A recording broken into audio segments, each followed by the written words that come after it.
es una de las batallas épicas de la Biblia. Un ejército de nómadas emerge del desierto y destruye las murallas de una ciudad fortificada. No mediante la fuerza, sino a través de la fe. La historia de cómo Josué luchó en la batalla de Jericó con trompetas se encuentra entre las historias más memorables y más controvertidas. Pero aquella no fue la única victoria de Josué. La Biblia relata que el ejército israelita avanzó hasta conquistar Canaán y asentarse en la tierra prometida. No hay duda de que los antiguos israelitas ocuparon la región que ahora llamamos Israel y los territorios palestinos. De hecho, sus exigencias territoriales aún causan graves conflictos en la zona. Pero, ¿empezó todo con la batalla de Jericó?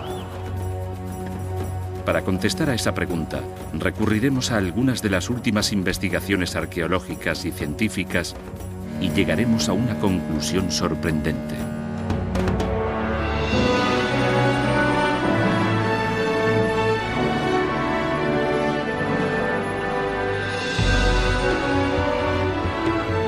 Misterios de la Biblia. Las murallas de Jericó.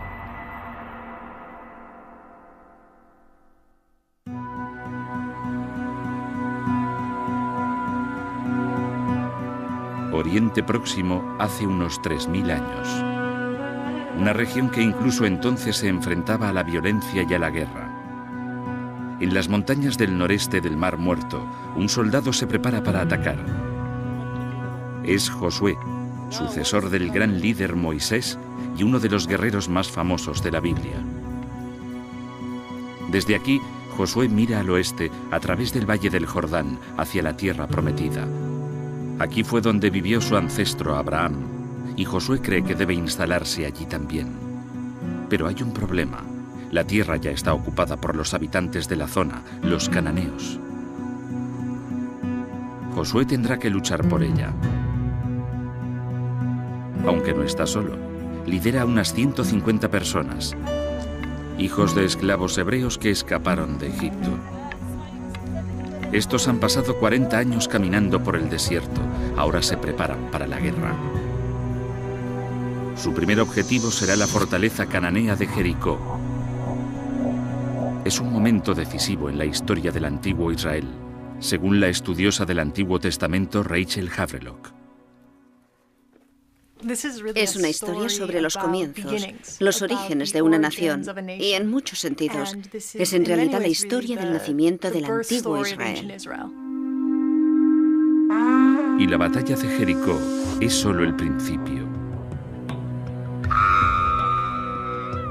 El principio de una guerra santa en la que Josué y los israelitas derrotan rápidamente a los cananeos y los matan. La historia es sorprendente y aún no ha acabado. La guerra de Josué continúa hoy en día. Por un lado están los palestinos, que dicen ser descendientes de los cananeos, y por otro los israelíes, que dicen ser descendientes de los israelitas. Y los dos siguen intentando recuperar la misma tierra, así que lo que pasó hace 3000 años sigue ocurriendo en la actualidad. Pero si Josué mató a los habitantes de Canaán y ocupó su tierra, debió de dejar pruebas.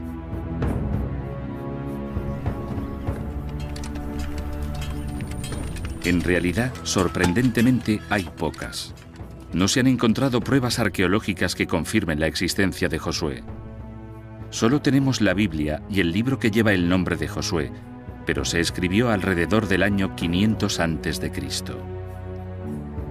Más o menos 1000 años después de que Josué llevara a cabo aquella conquista. A pesar de aquello, muy pocos estudiosos afirman que la historia sea una invención. Muchos creen que podría estar basada en hechos reales.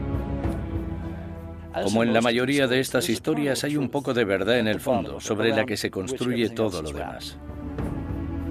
Saber qué hay de verdad detrás de la conquista de Canaán por Josué se ha convertido en uno de los mayores misterios de la historia antigua.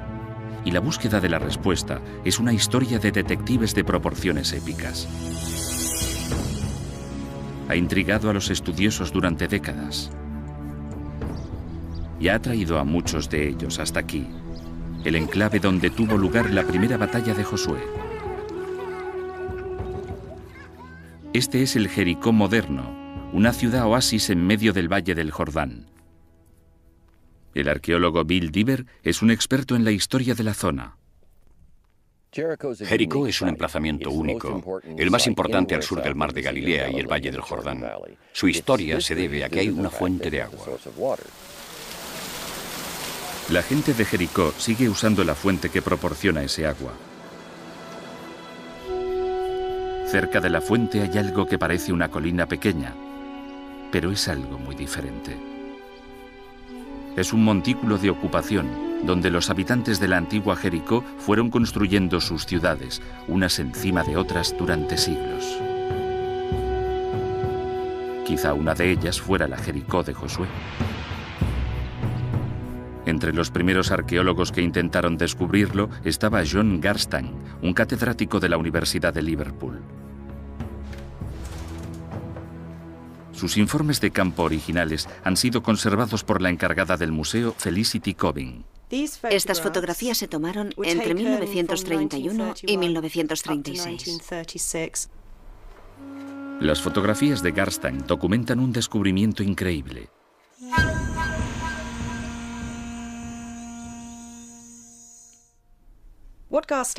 Lo que descubrió Garstang, que según él creía estaba directamente relacionado con la historia bíblica de la conquista de Jericó por Josué, fueron dos fuertes muros defensivos paralelos en la cima de la colina de Jericó. Ladrillos de barro muy profundos y evidentemente muy resistentes. Usando fragmentos de cerámica como pruebas, Garstang puso fecha a estos muros de ladrillo. Año 1400 a.C., exactamente la época en la que la Biblia sugiere que tuvo lugar la batalla de Jericó. Es más, los escribas que copiaron la historia afirman que la ciudad que atacó Josué estaba muy fortificada. Y eso fue lo que encontró Garstang. Descubrió que los muros de ladrillo se habían construido sobre antiguas fortificaciones de piedra. Aquí se ve algo típico de un sistema de fortificación de mediados de la Edad del Bronce. Un muro de contención que ayudaba a sostener los lados del montículo. El muro tenía al menos 4,5 metros de altura. En lo alto había una primera pared de ladrillos. Después, una pendiente empinada cubierta con cal. Y finalmente, el muro de ladrillos principal de 2 metros de grosor y al menos 4,5 metros de altura.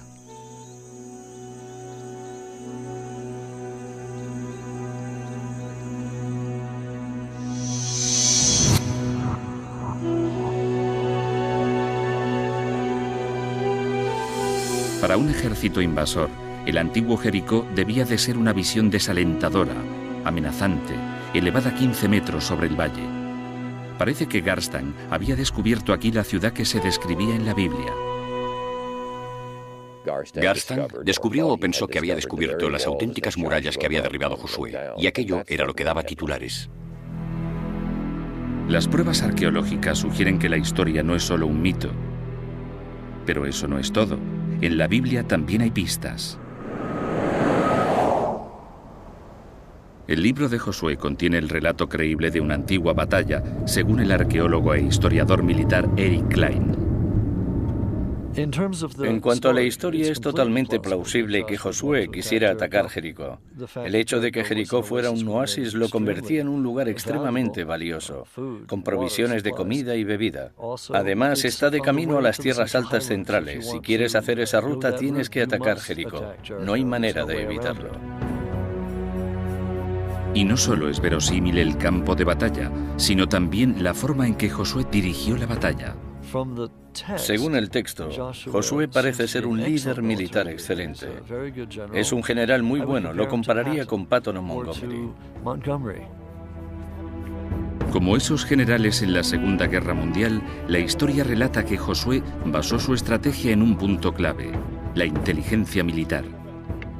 Según la Biblia, Josué envió espías israelitas a explorar la ciudad, Sus soldados se infiltraron con éxito en Jericó, pero entonces hicieron algo inesperado. Nuestros trabajadores espías van inmediatamente a una posada que lleva a una prostituta.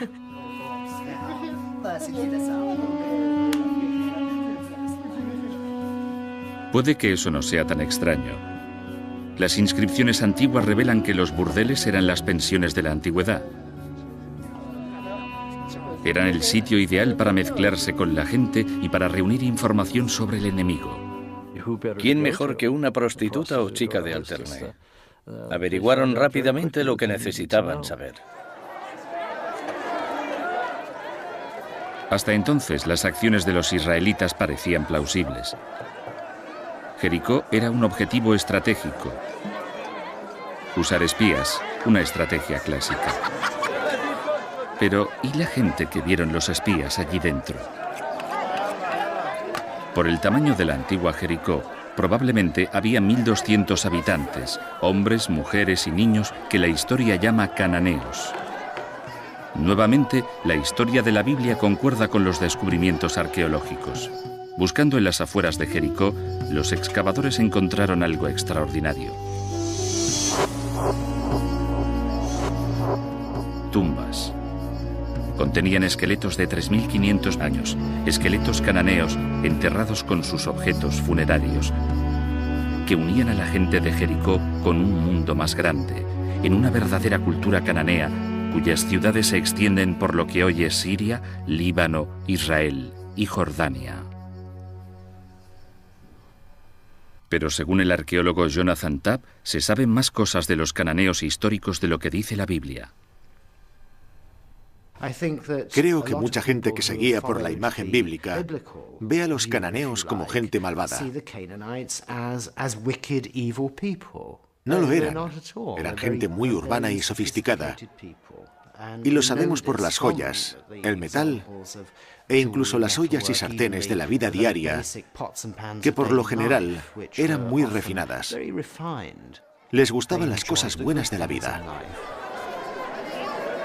La arqueología ha revelado que los cananeos fueron los primeros en usar un alfabeto. Un sistema de 40 letras que reemplazó el viejo lenguaje de signos llamado cuneiforme. Y eso condujo a la escritura que usamos hoy. Los cananeos eran grandes comerciantes. Estaban influidos por otras civilizaciones tan lejanas como Grecia y Egipto. Algunas de las joyas son hermosísimas. Esta es interesante porque tiene forma de capullo de loto, lo que muestra una gran influencia egipcia.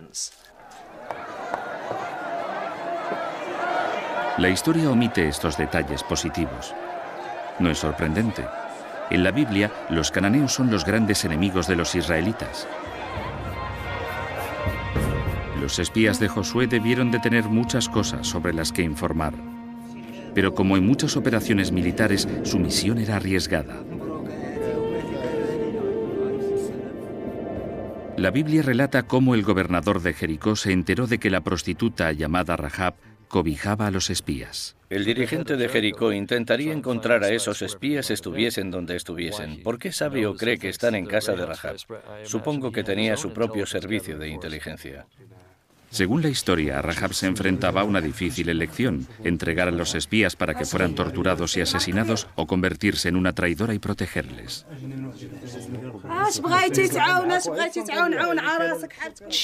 Les dijo a los espías que sabía que Israel conquistaría aquella tierra. Sabía que Dios les había prometido aquella tierra. Y Rahab se encargó de toda la situación. Escondió a los espías en sus reservas de cereales, en el tejado. Unos minutos después llegaron los soldados cananeos. Pero Rahab consiguió convencerles de que los espías ya se habían marchado y mandó a los soldados a buscarles.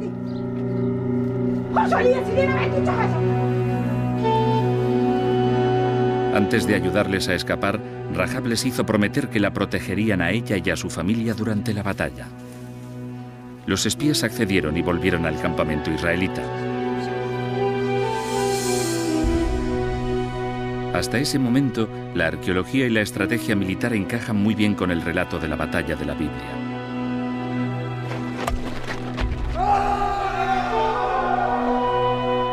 Pero la parte esencial de la historia la constituye el avance de Josué hacia Jericó y el uso de las trompetas para conquistar la ciudad.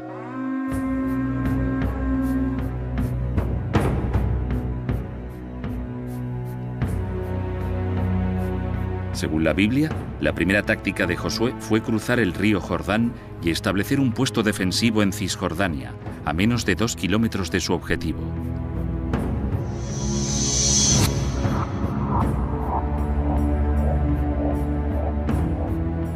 Lo que hizo a continuación debió de sorprender a todo el mundo.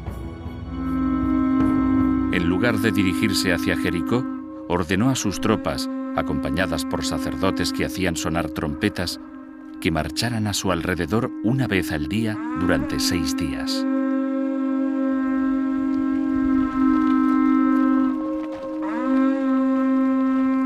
Es una táctica extraña. Quizá aquí la realidad deja paso a la ficción, o quizá no. La historia narra cómo otros ejércitos usaron la misma estrategia. Sabemos que los romanos en algunas ocasiones se dirigían hacia la ciudad y después se alejaban de ella. Se acercaban y se alejaban, iban y venían para calmar a los habitantes y que tuvieran una falsa sensación de seguridad en la que no sabían qué iba a pasar. Marchar alrededor de Jericó podía tener sentido, pero el propósito de los instrumentos de acompañamiento sigue siendo un misterio. Salvo que haya una pista aquí, en esta sinagoga.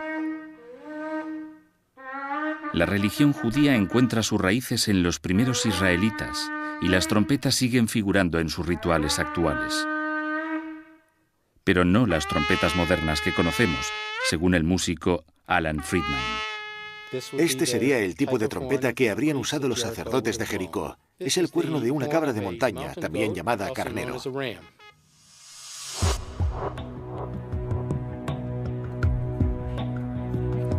La trompeta de cuerno de carnero guarda especial interés para el especialista de sonido David Lubman. Es un experto en el papel del sonido en las religiones antiguas y está especialmente interesado en la historia de Josué. Hoy trabaja con Friedman en la dirección de un análisis de audio de la trompeta, con la esperanza de que arroje algo de luz sobre su papel en la batalla.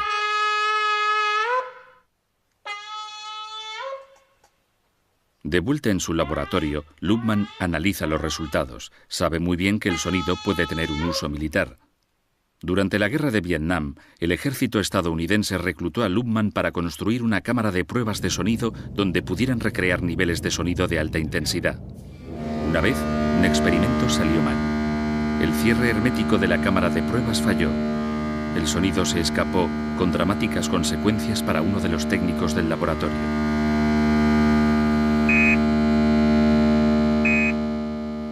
Uno de los técnicos, perfectamente sano y estable, al oír el sonido huyó, escapó aterrorizado y no volvió hasta muchas horas después. No quisimos decirle nada, pero de esa magnitud era el poder del sonido para asustar y sobrecoger a la gente.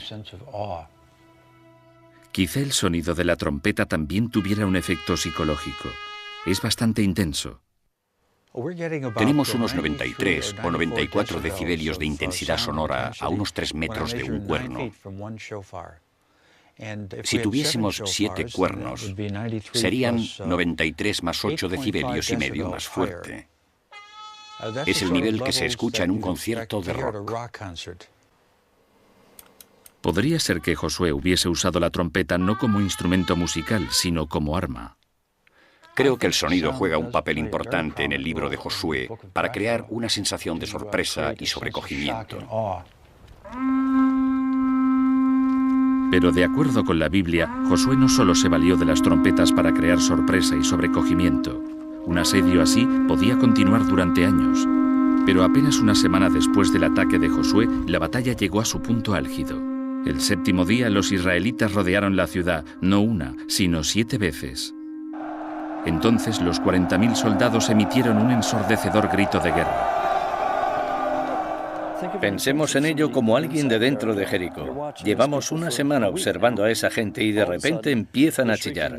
Gritan en el momento en el que tenemos que decirle a nuestra gente, cuidado, aquí vienen. No podemos oírnos ni decir nada. Los israelitas, por otra parte, sabían exactamente lo que estaban haciendo y no necesitaban hablar. Así que el escándalo debió de ser atronado. Es en este punto donde la Biblia hace su afirmación más espectacular.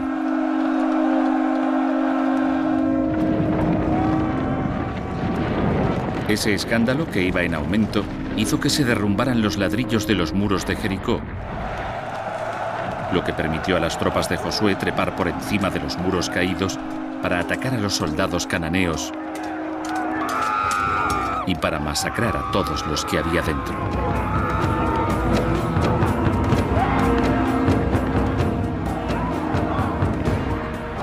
Aparte de Rahab y su familia, mataron a todos los habitantes de Jericó.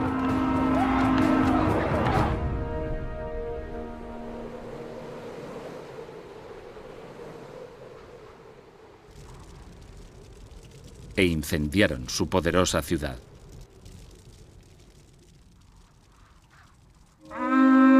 Pero aunque el sonido podría haber aterrorizado y confundido a los habitantes de Jericó, no pudo haber demolido sus murallas. ¿O sí?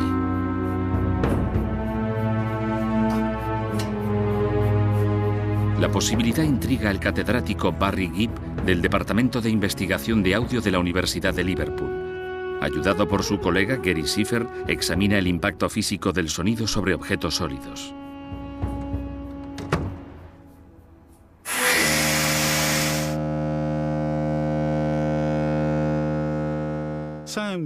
El sonido puede destruir estructuras. Si tomamos como premisa que el sonido es una presión es una fuerza y cualquier fuerza lo suficientemente grande mueve un cuerpo.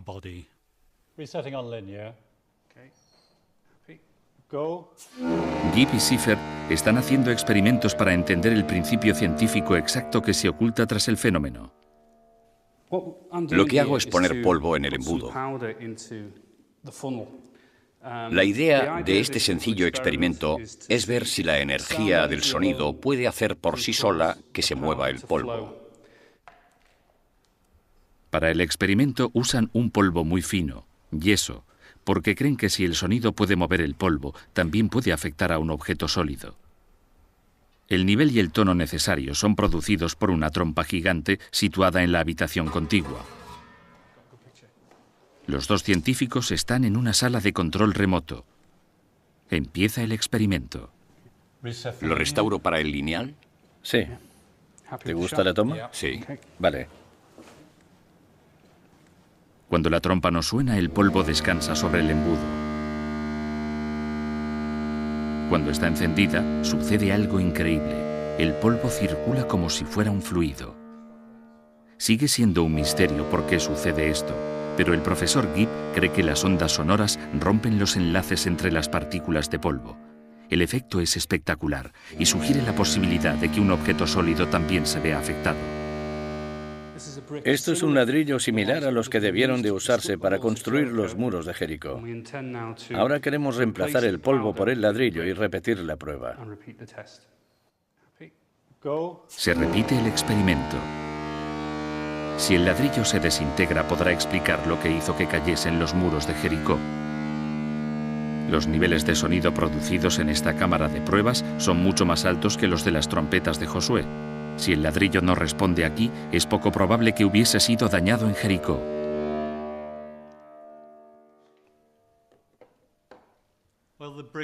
Bien, el ladrillo no ha sufrido alteraciones en este experimento preliminar. Las partículas de la superficie parecen no haberse movido. Por todo esto, yo diría que puede que los muros de Jericó se derrumbasen, pero no fue el sonido el que lo causó.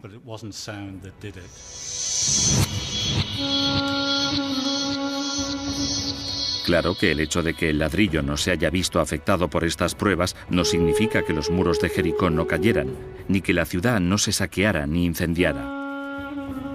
Ni mucho menos. Tal y como revelaron las excavaciones de los años 30 de Garstang, los muros que Garstang pensó que estaban relacionados con la conquista de Josué mostraban claras señales de daños y destrucción, como se puede ver en algunas de sus fotografías.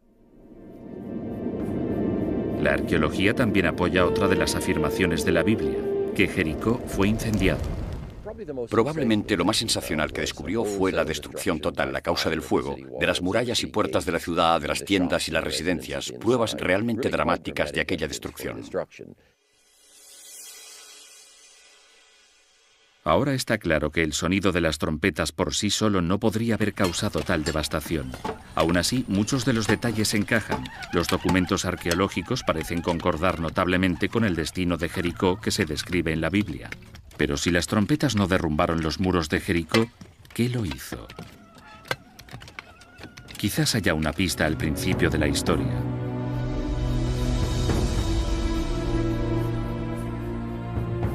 Según la Biblia, cuando los sacerdotes israelitas que dirigían el ejército de Josué llegaron al río Jordán, ocurrió algo increíble.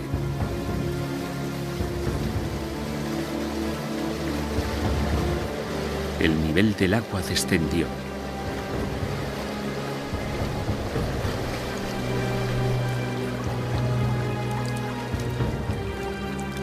Los sacerdotes se abrieron paso a través de un camino sin agua.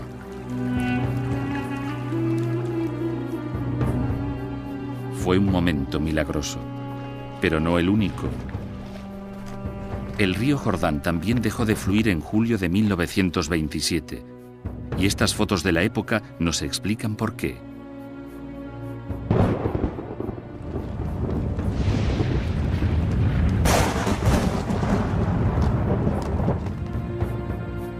El Valle del Jordán sufrió un terremoto que causó corrimientos de tierra que formaron un dique en el río durante 2 días, al igual que sugiere la historia. Es más, los sismólogos creen que un terremoto también podría haber sido responsable de la destrucción de Jericó. La explicación exacta queda clara en el Instituto Sismológico de Israel. Aquí, los ordenadores registran las lecturas de unos sensores repartidos por todo Israel, Cisjordania y Jordania.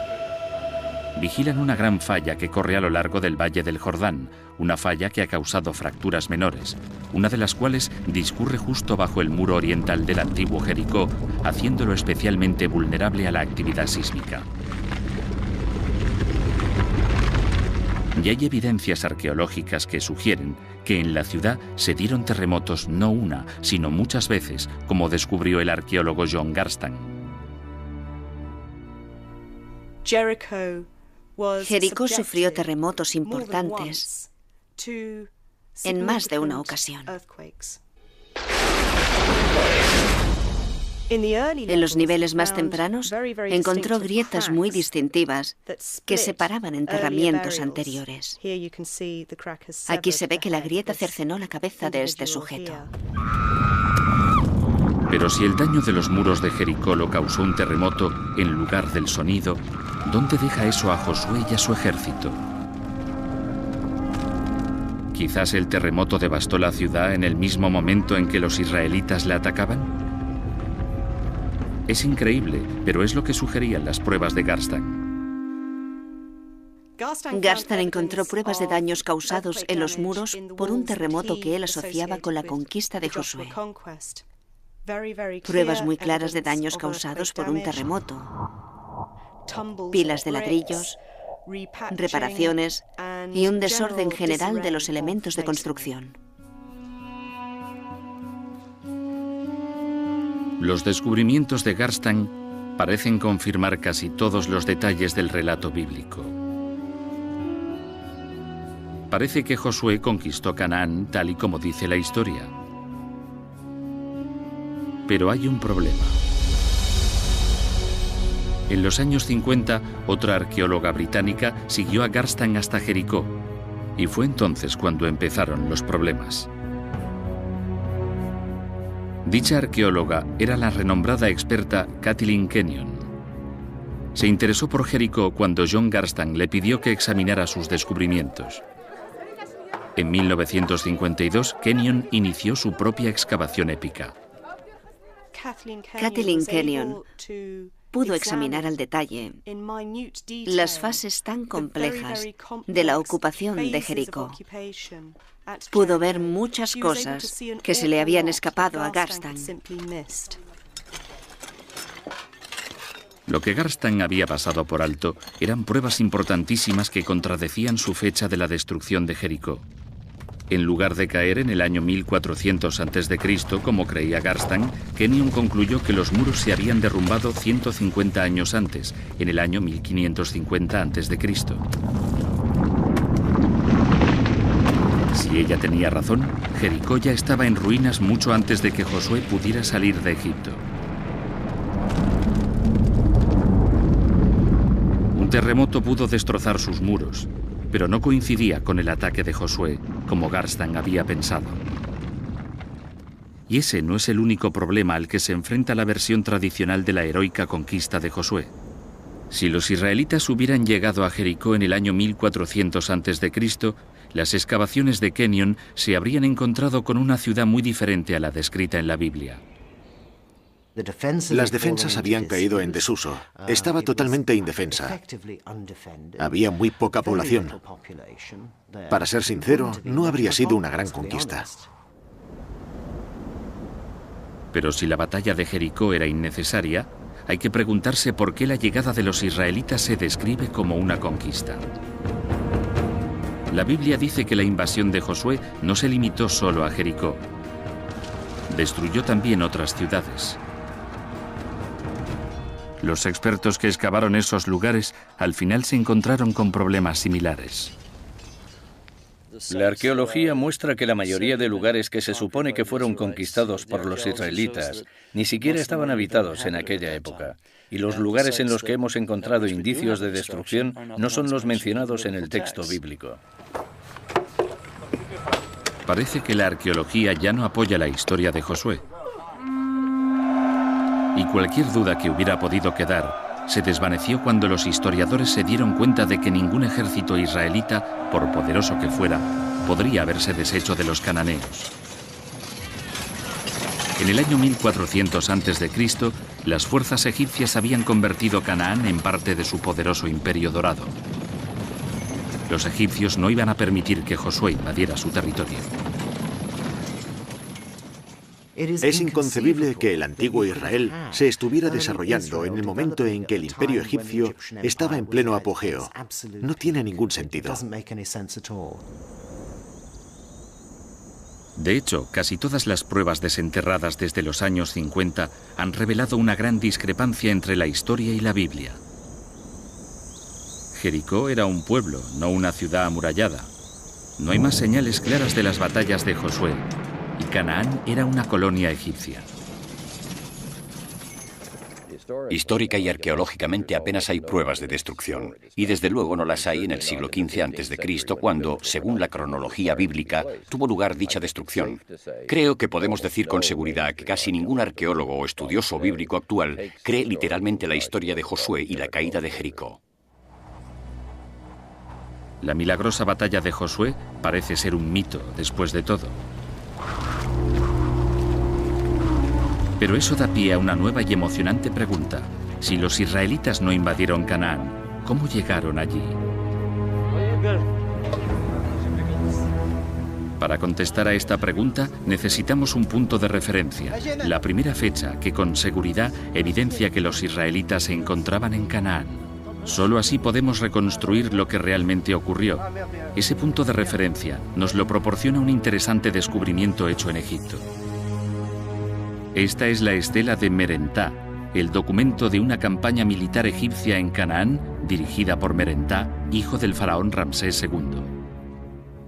La estela de Merentá, también conocida como la estela de Israel, es la primera mención de Israel fuera de la Biblia. Creemos que data más o menos del año 1207 a.C.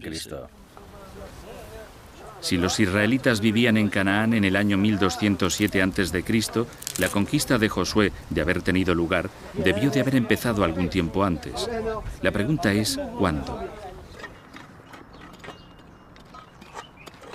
No hemos encontrado pruebas de una conquista en el año 1400 a.C., la fecha tradicional. Sin embargo, hay pruebas significativas unos 150 años después. Si avanzamos un siglo y medio, más o menos, llegamos a un muy buen momento en la historia, durante el cual es mucho más factible y las pruebas arqueológicas pueden apoyarlo más. Las pruebas arqueológicas de alrededor del año 1250 a.C. son sorprendentes. Revelan un mundo cananeo que se vino abajo, a menudo en medio de fuego y destrucción. Al principio, los descubrimientos apoyaban la idea de que la conquista de Canaán había tenido lugar tal y como narra la historia, pero en una fecha diferente. Esas esperanzas pronto se desvanecieron cuando otras excavaciones en el resto del Mediterráneo oriental revelaron algo completamente inesperado. Fuera lo que destrozó la sociedad cananea, también golpeó a todas las civilizaciones de la región. Y estaba ocurriendo algo más, algo mucho más dramático.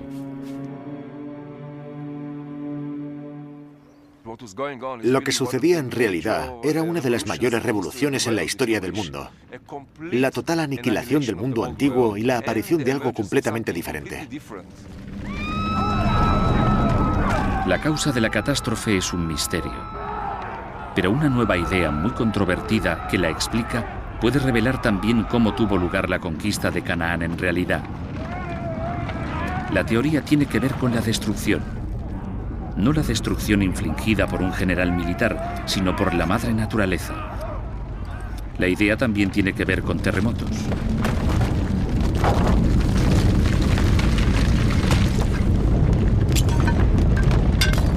Pero con una gran diferencia respecto a los temblores que habían destruido las murallas de Jericó 300 años antes. Esta actividad sísmica afectó a todo el Mediterráneo oriental. En este mapa se han señalado las ciudades destruidas entre 1225 y 1175 a.C. Algunos de los lugares son grandes. Está Micenas en Grecia, Troya, la famosa Troya de Anatolia, y más abajo tenemos un grupo de lugares en lo que hoy es Israel. Otro mapa nos muestra la actividad sísmica significativa registrada en la misma zona durante el siglo XX. Si superponemos un mapa encima de otro, surge un patrón increíble. Prácticamente hay una relación de 1 a 1. Allá donde tenemos un grupo de antiguos asentamientos destruidos, tenemos un terremoto moderno de alta intensidad en la misma región. Hasta hace poco era inconcebible que la actividad sísmica hubiera podido causar tanta destrucción en la misma zona y al mismo tiempo. Pero ahora puede explicarse a través de un fenómeno sísmico llamado tormenta de terremotos.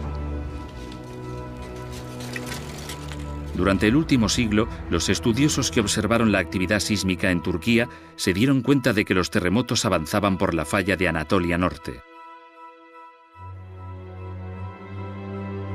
Solo durante los últimos 4 años, los temblores han causado 18.000 muertes y han dejado sin hogar a innumerables personas.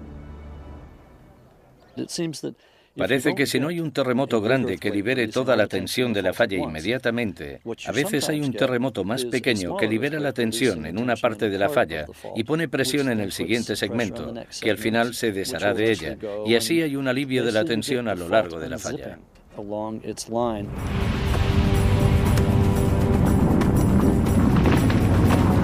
Klein sugiere que hace 3.000 años, una tormenta de terremotos se desató no solo en el Valle del Jordán, sino a lo largo del Mediterráneo oriental con consecuencias catastróficas.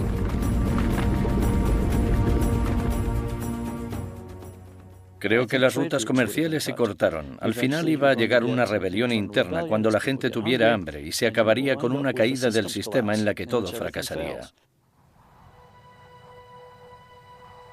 Y fue la catastrófica caída del viejo orden mundial, incluida la civilización cananea, lo que explicaría cómo se asentaron en Canaán los primeros israelitas.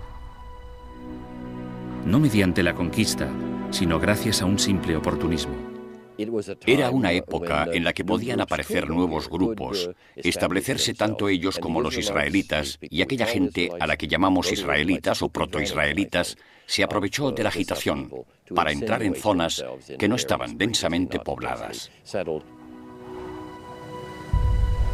Esto se aleja mucho del relato de la Biblia. Pero si Josué y los israelitas entraron en la tierra prometida, así, por infiltración más que por conquista, en los documentos arqueológicos tendrían que aparecer señales delatoras de un nuevo pueblo. Al principio no había tales pruebas. Durante los años 80, unos arqueólogos que excavaban las tierras altas de Israel y Cisjordania empezaron a encontrar lo que buscaban. Restos de cientos de pequeñas comunidades granjeras muy distintas a los edificios cananeos conocidos.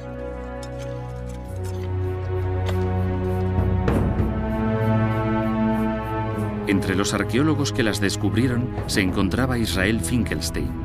Nos llevó al pueblo de Isbet Sarta, 8 kilómetros al nordeste de Tel Aviv. Un pequeño yacimiento que había excavado por primera vez hacía 25 años.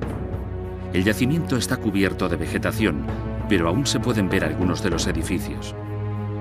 En particular, la silueta de un nuevo tipo de vivienda, una granja de 4 habitaciones totalmente diferente a la arquitectura cananea. El edificio está aquí. Tiene un patio central en el medio y 2 pasillos a los lados. Estaba rodeado de silos para guardar cereales y había más edificios en las afueras. Las pruebas que sugieren la idea de que los nuevos habitantes eran israelitas y no cananeos se encuentran en su dieta. Durante el período que los arqueólogos llaman la primera edad del hierro, no había rastros de huesos de unos animales comunes en Canaán, pero prohibidos en la Torá, los cerdos. Vemos algo interesantísimo y nuevo en su comida, en sus prácticas culinarias. Esta gente de las tierras altas al principio del hierro no comía cerdo.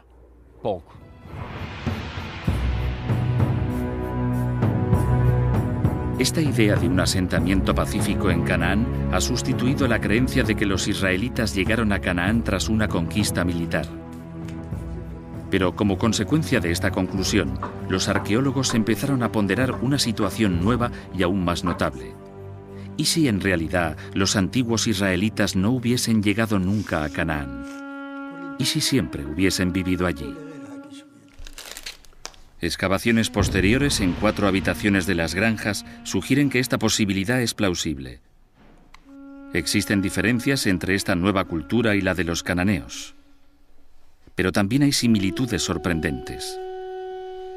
Cuando los arqueólogos empezaron a comparar la cerámica de los granjeros de las tierras altas con la de la vieja población cananea, descubrieron algo asombroso.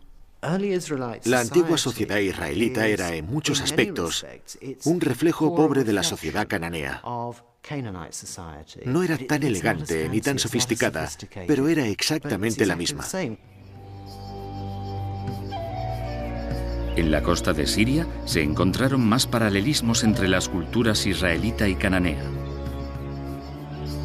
Los arqueólogos que excavaban aquí, en Ugarit, descubrieron un archivo de tablas de arcilla que revelaba detalles de la religión cananea.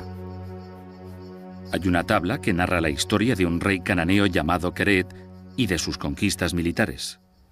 Uno de sus métodos para hacerse con una ciudad fue caminar a su alrededor y hacer sonar sus trompetas. Y sorpresa, las paredes se vinieron abajo. Todos estos paralelismos apuntan a una nueva teoría radical que dice que los cananeos y los israelitas no solo eran similares, eran idénticos. Es una idea controvertida, pero parece apoyada por los descubrimientos de las pruebas genéticas.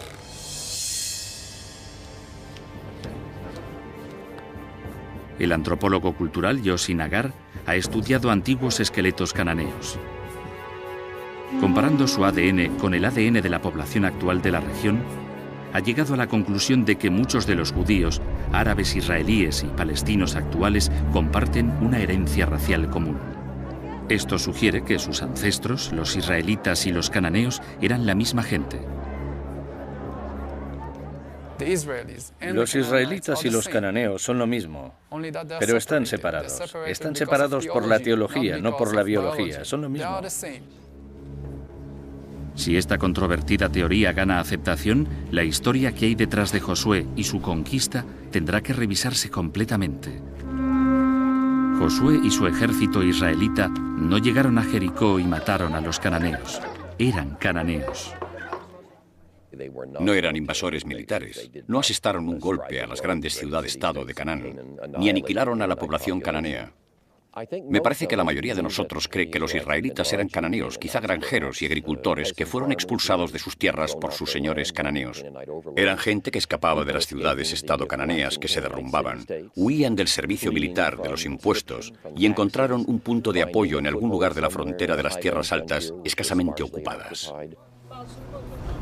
Si esto fue lo que pasó, el origen del antiguo Israel no es lo que se describe en la Biblia. No hubo batallas milagrosas, no hubo conquistas militares, no hubo infiltración masiva. Solo un grupo de campesinos y nómadas cananeos que se asentaron en las colinas de lo que más tarde llamarían su tierra prometida. Pero si la historia de Josué y la batalla de Jericó son, en el fondo, producto de la imaginación de unos escribas judíos, ¿cómo supieron tantos detalles geográficos, militares e históricos? Una explicación podría ser que la llegada a Canaán fuera la experiencia no de todos los israelitas, sino de un reducido grupo de hebreos. A mi juicio, las historias las explicó un pequeño grupo que había cruzado el desierto. Entró en Canaán de un modo u otro y tuvo problemas con los cananeos. Y al escribir su historia siglos más tarde, la explicaron como si fuera la de todos los israelitas, pero en realidad, la mayoría de los israelitas nunca había estado en Egipto. Al escribir esta historia, sus autores la adornaron con otros elementos. Mitos cananeos como Keret, recuerdos dramáticos de muertes y destrucciones catastróficas y un conocimiento muy detallado del antiguo Jericó. Yo supongo que se inspirarían en varias tradiciones diferentes que tienen elementos en común. Las unieron. Se sabe que Jericó era un lugar de mucha actividad sísmica, así que los muros solían caerse. También pudo haber existido un personaje histórico, y podemos llamarlo Josué, o tendríamos que inventarnos a alguien con el mismo nombre. Si combinamos estos ingredientes, tenemos la historia de Josué y la captura de Jericó. Aquí, al fin, empezamos a percibir qué hay de verdad tras la historia de Josué y la batalla de Jericó. No es una historia real, sino muchas, entretejidas para dar un mensaje, no sobre la historia, sino sobre la libertad y la fe. Si miramos la historia con lupa e intentamos demostrar que todo lo que dice es históricamente cierto, creo que perdemos la perspectiva de lo que los autores bíblicos querían expresar, que era la liberación. La liberación de un pueblo que no esperaba nada, pero que, con el tiempo, se convirtió en una nación poderosa. Y creo que la historia aún puede leerse así, metafóricamente, una historia sobre una nueva tierra, un nuevo comienzo, una nueva manera de ver el destino humano. Quizá este sea el legado y la tragedia de la batalla de Josué en Jericó. Que la liberación de un hombre significa la opresión de otro. Que la batalla ficticia se ha convertido en un conflicto real y terrible. 2500 años después de que los escritores la describieran, el derramamiento de sangre aún no ha terminado.